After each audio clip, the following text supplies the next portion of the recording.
this is how we can enable or disable developer options on your Android phone. So you just go to the settings, and if you want to enable the developer options, you're going to get to the bottom of the page and click on the About Phone.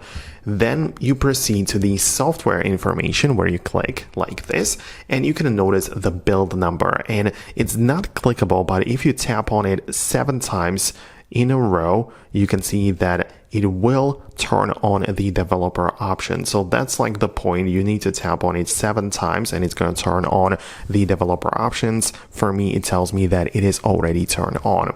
So once you have it, you can come back to the main settings page, and at the bottom you'll find the developer options like this, which let you basically change whatever you want in here. So many options. I have some videos which you might be interested in talking about this, but these are all of the toggles. And if you want to disable the developer options, there is one toggle at the top which you simply disable like this, and the developer options are now gone, completely disappeared, and we don't have access to them anymore. So that's how we can enable or disable the developer options. For more questions, use the comment section below, but definitely subscribe for more, and I'll talk to you in the upcoming tutorials and videos like this one.